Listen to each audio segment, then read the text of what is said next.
Howdy, Collin. I'm doing good. How are you doing? I'm doing great, and thank you so much for letting me come on and talk to you. Of course. You are on with Y'all 1067. Thank you so much for being here.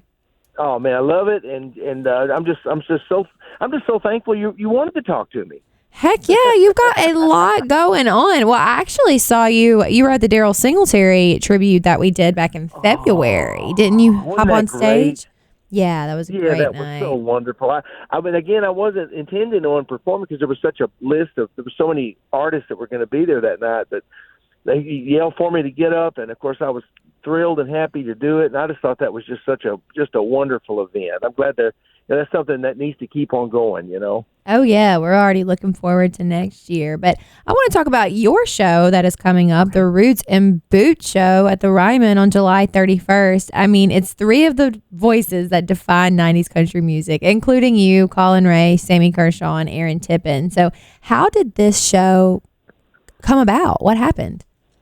Well, see, Sammy started this thing. I think it was like 13 or 14 years ago, and the original lineup was Sammy, Aaron, and Joe Diffie, and it just kind of got branded and took root, and next thing you know, it's going on and going on and going on, and I've been on the tour now for about 7.5 years, and when I first got on, I thought, yeah, I'll do this for a little while and see how it works, but it just doesn't stop because I think what it is there are so many people who miss 90s country music. They love it. They love the 90s, and it's just, and I guess none of us really saw that coming when we were younger. You always think your audience is going to grow with you and age with you, and that's it. But also, these people would raise their kids listening to our songs and stuff. So now there's a whole other generation. Well, we'll see someone looks about 18, 22 years old down there singing every word to every song, and it's just a blast. And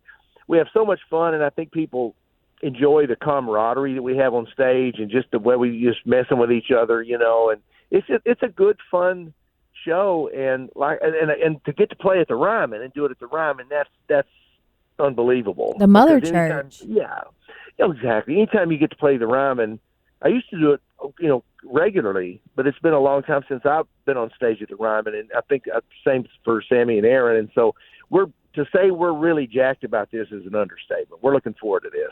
Oh, absolutely. I mean, and you said it, the 90s country era was so iconic. That is majority of what we play here at Y'all, 80s, 90s, early 2000s. And that wave of music is coming back around because you said it. I mean, the kids these days were raised on this music, and you guys blazed the trail. So it never went anywhere, but it's back.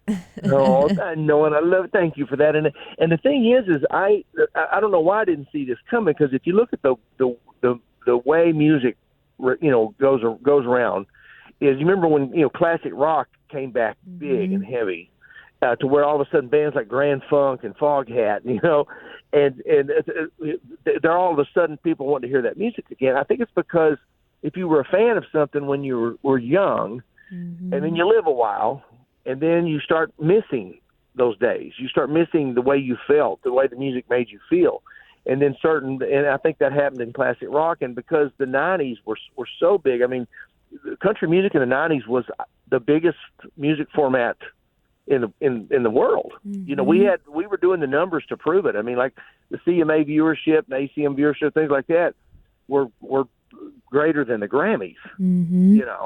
And so it's really should be no surprise, I guess, that people are wanting that were younger back then are wanting to relive those days, and we just get to reap the benefits from it, and it's such a thrill to go out there on stage and just play these songs and just see everybody singing along and getting so excited. Feels like it's 1995. Oh yeah, party like it's 1995, baby.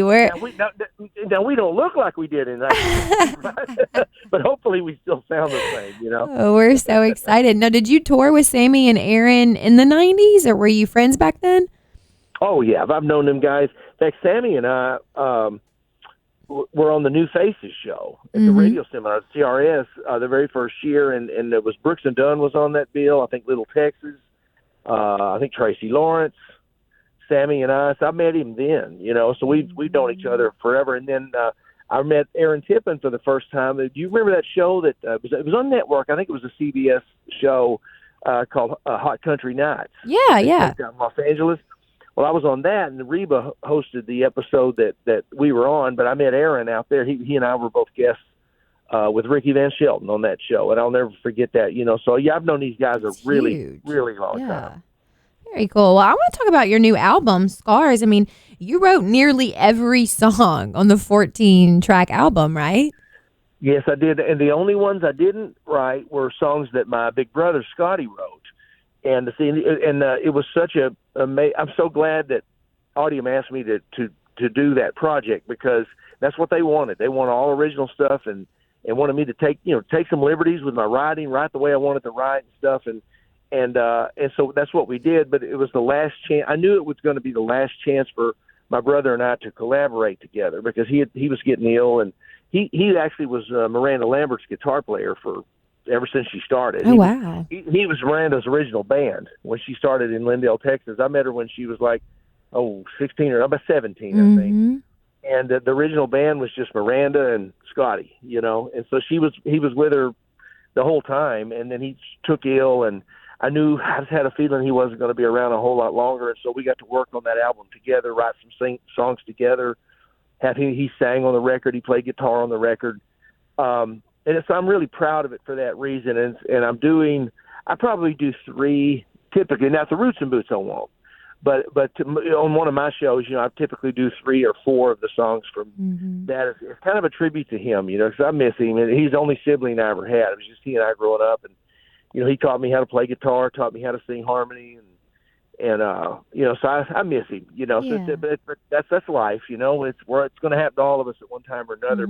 But the album is, for that reason, it's a really personal record to me, and I'm real proud of it. Oh, so special. I mean, to have that body of work with your brother and to have it forever and for the world to hear it, that is just so, so special. Oh, thank you so much. And I'm like I said, I'm really proud of that record. It was the first album of all new original material I'd done in a few years, because in my few records previous that I would do tributes to. Like I did a tribute to Glenn Campbell, my dear friend, and different love songs. A label asked me to do a classic love songs album, things like that.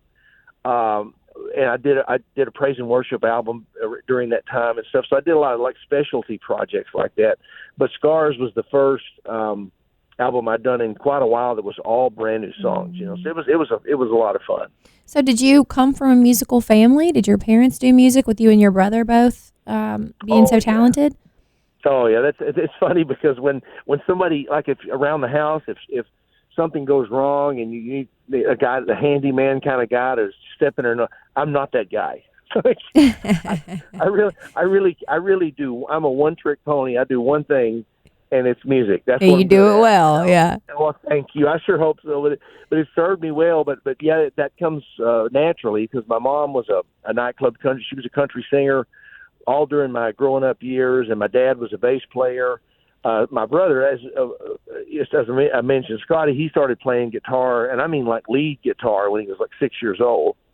He was into Buck Owens and stuff, and he would play all the Don Rich licks, and I mean note for note. It blow people's minds when they see him do that. How's this little kid with a buzzed haircut playing like this, And then so I was just kind of the guy that kept time. I'd play tambourine, or eventually got a snare drum, and I'd play along, But I was just kind of hanging out in his shadow. And then, we got into our early teens, and he taught me how to play bass a little bit of guitar. And next thing you know, we're having bands, and our bands weren't very good, but that's how you get good. You got to play in some rotten bands first before you're good enough to play in a good band, But literally, that's music is the only way I've ever made a living, and I'm just very thankful for that.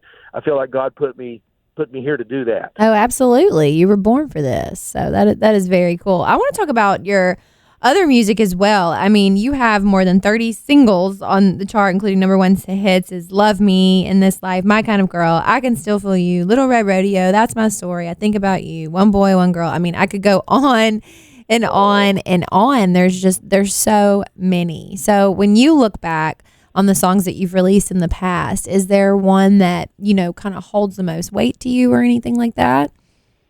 Well, yeah, I would say probably the 3 kind of that cross over into, I hate to say this, but I mean this with all humility, but kind of cross over into the kind of iconic territory. And Love Me, of course, was the first big one, and to this day, in fact, my dear friend Todd Tillman, who won The Voice a few years back, he was on Blake Shelton's team on The Voice, and he sang Love Me on that show, and that's how I found out about him. Somebody said, "Oh, you got to hear this guy. He sang Love Me," and it was wonderful. And I went back and watched it, and he just blew me away. And so he and I got to be friends since then, and we actually cut a new version of it as a duet that is now out there. And he's actually going to come out at the Ryman and sing Love Me with me at the Ryman.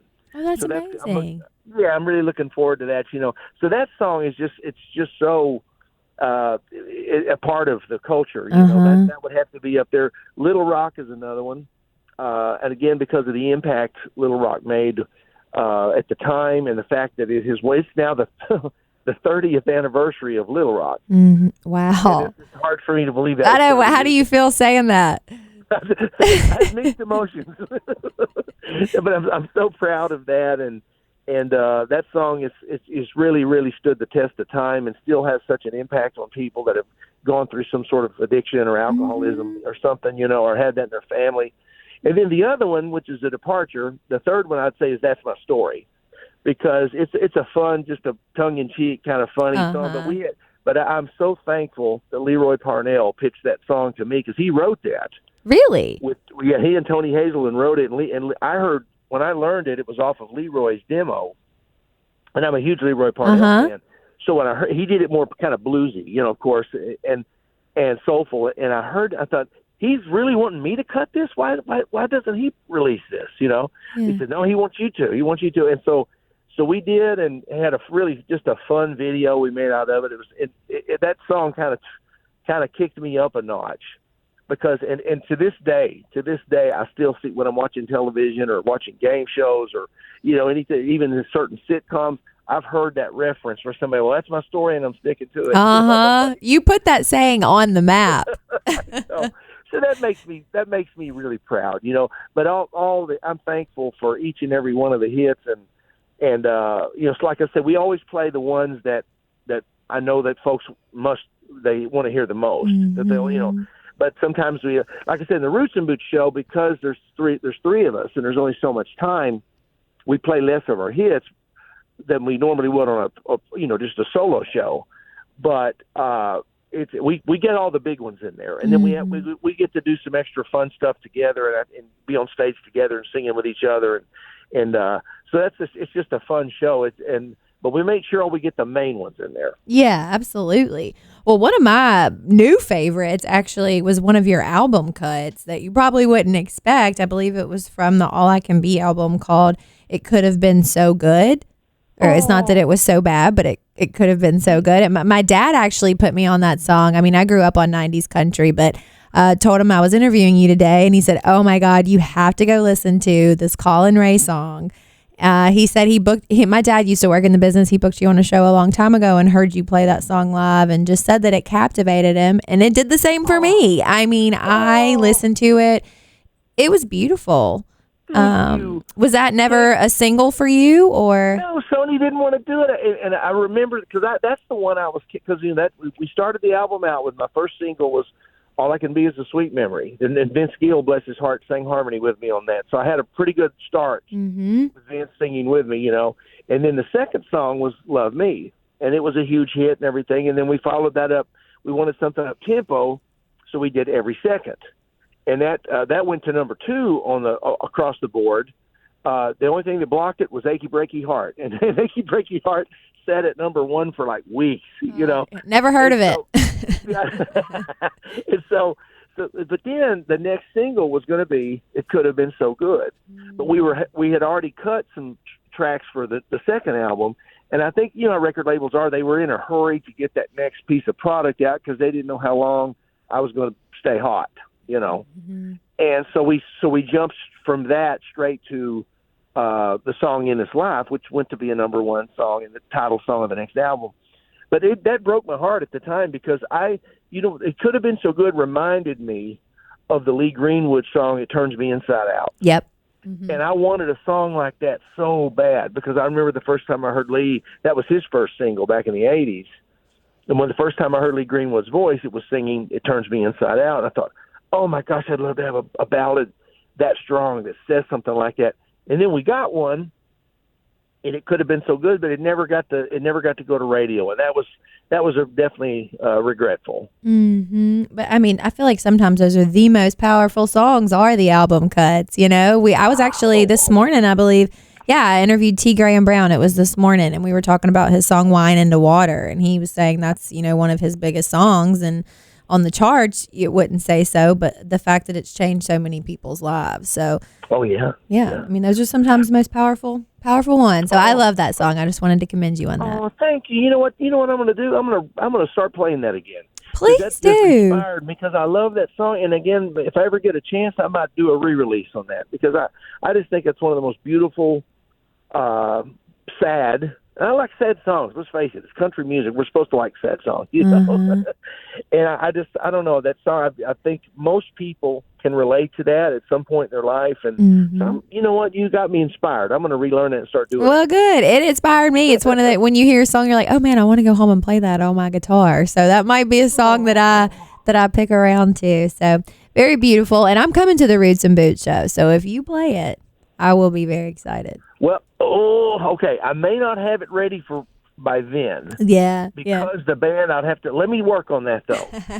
You know what? Let me work on that because it's weird. The Roots show is like we come out together. We do 3 songs at the top, right? We each do one of our hits at the top, and then Aaron and I leave the stage, and Sammy does like a 5-song set, and then Aaron comes out and does a 5-song set, and then he introduces me, and I come out and do a 5-song set, and then I bring them back. And we do some stuff together at the end. And it's, so let me see if I can figure out a way to squeeze that in. Oh, absolutely. You got my wheels turning now. Hey, I love it. So what does the rest of 2024 look like for you? I mean, you got this new album, you got this Roots and Boots show. Are you hanging out at home? Do you get to relax any? I mean, you sound so busy.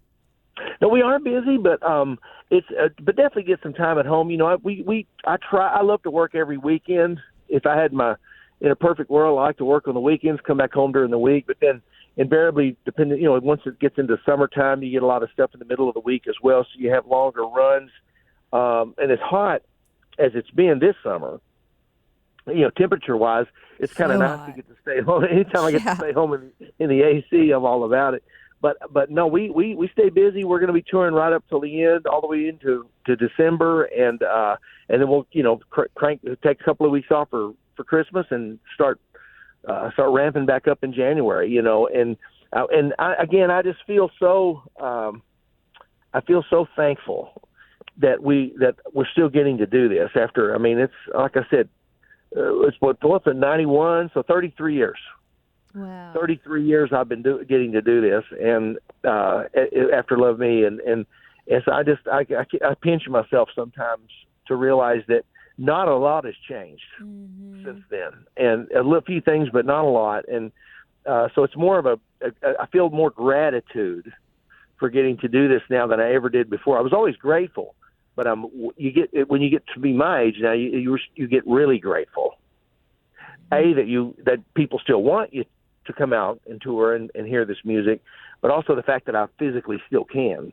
That my voice is still the same, and like I said, I don't have the stamina I once had physically, but I have enough to put on a good show, and that just makes me feel really good. It makes me, and I love to see the look in people's faces when they, when you do that certain song that they came to hear, and just the excitement. That it's a great feeling, and I'm just so thankful that I still get to do this. Oh, I mean, and you sound incredible, like the Todd Tillman version of "Love Me." I mean, it sounds like the original record. Thank you. I mean, and hearing his voice on there too, it's just like, it's just so good, and because he's such a wonderful singer, and for me to be able to, I feel at this point, if I can just keep up with a guy like that, then I'm doing all right. I love it. So if you could go back and talk to 18-year-old Collin, 21-year-old Collin about to pursue this, what would you say? Oh, wow. I always love to ask that question because, it's a reflection question, obviously, but it's also inspiring artists that are moving to, Music City, taking advice from one of the greats. So what would you tell a younger you? Well, I think I would tell my young self to, because again, it's just human nature. When you're that age, when you're 18, 20, 22, even on into your 20s, you think you've got it all figured out, and it's very hard for someone to argue with you, because you're right.